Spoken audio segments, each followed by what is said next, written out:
For those of you who are not familiar with this is the new Mahindra XUV 3XO, the successor to the XUV 300 along with a new name. Now the XUV 300 was never quite at the top of its game, but as we have seen in the last few years, Mahindra have had some truly successful launches, and this is their next big bet. So will it be successful in giving its competitors some sleepless nights? Let's find out. The front sees some pretty major changes. You get this gloss black grille with these chrome stripes, which is a sweet touch. The entire front gives me concept car vibes. You get the signature headlights designed like the XUV 700 along with the C-shaped DRLs. The headlights are set lower down and this entire bumper is full of contours and textures which makes it look pretty muscular. The side only gets minor updates, but you do have a very large glass area which does help with the space on the inside, which we will come to soon. You also get black roof rails and this very muscular side haunch which does add to the macho look of the XUV 3XO. At the back, again, quite a bit of upgrades with this tail light bar which runs across the back, and again the C-shaped tail lights which tied beautifully with the design. I think the designers have done a good job on this car. Design has been a little controversial, but I'm very sure that everyone will take to it pretty soon. You get the silver scuff plate at the bottom along with the stuffed looking bumper. XUV 3XO text on the back along with the new Mahindra SUV's logo. Boot space also gets an upgrade compared to the XUV 300 and it's now at a 295 litres, which is fair enough.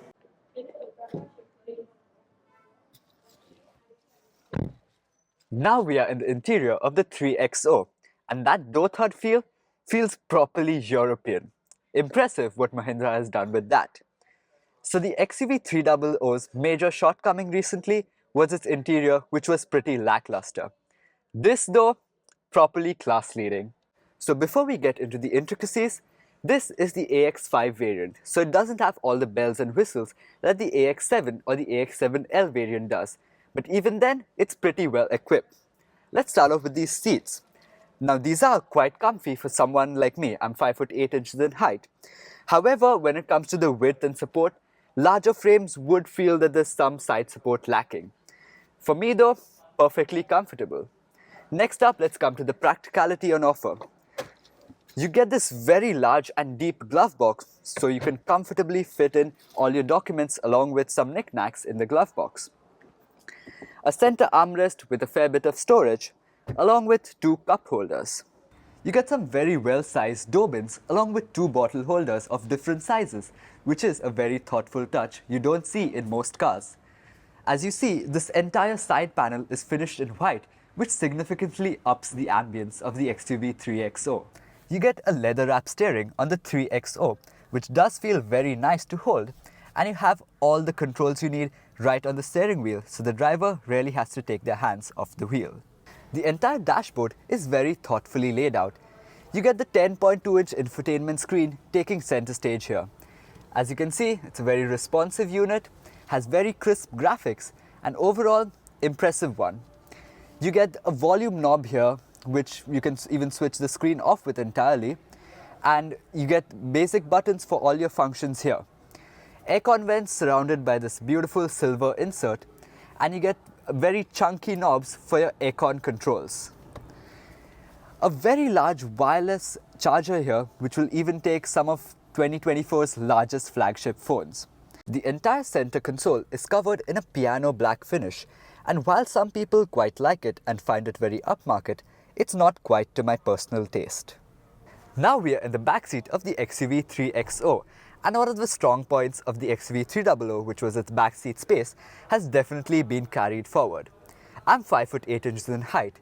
The front seat is set to the driving position of a driver about 5'8" again, and as you can see, I have plenty of knee room. Footroom is not an issue, and headroom is fair enough. Now yes, taller people, maybe 6 foot, 6'1", will have a slight issue, and that's mainly because for the AX7L variants, you get the panoramic sunroof, so there's some space that goes into that mechanism. The seat is also extremely wide. I believe it's the widest in its class. A very impressive touch again is that you get adjustable headrests for all 3 passengers. even the middle passenger, which is something even larger cars miss out on. You get a center armrest with storage. Yes, I would have liked it if it was a little wider. And you get rear aircon vents, a little storage hole here, a USB-C type port, and a 12-volt socket. While its competitors get level 1 ADAS, the XUV 3XO gets level 2 ADAS, which adds a whole host of features, along with some very useful ones like adaptive cruise control. The XUV 3XO gets 3 engine options. The first one is a 3-cylinder 1.2-litre turbo petrol producing 111 horsepower. Then you have another 1.2-litre 3-cylinder turbo petrol, this time in a higher state of tune, producing 130 horsepower, which is quite impressive. Both these petrol engines come with 2 transmission options, a 6-speed manual and a 6-speed automatic gearbox. You also have a very torquey 1.5-litre 4-cylinder diesel engine, which is making 117 horsepower and a whole 300 Newton meters of torque. The price of the XUV 3XO ranges from 7.49 to 15.49 lakh rupees ex-showroom India. My final verdict: the XUV 3XO has got all that it takes. It's spacious on the inside, it's packed to the gill with features and tech. It has some looks which are properly SUV. All that combined with some brilliant engine options, and it looks like the 3XO is here to take on the competition all guns blazing. So if you're looking for a compact SUV, the 3XO should definitely be amongst your top contenders. Follow me on Instagram at Vivans_wheels, and if you like this video, please don't forget to smash the thumbs up button, subscribe to my channel, and click on the bell icon to never miss any of my new uploads. So you get the 10.2-inch screen center stage here. Very beautiful unit, crisp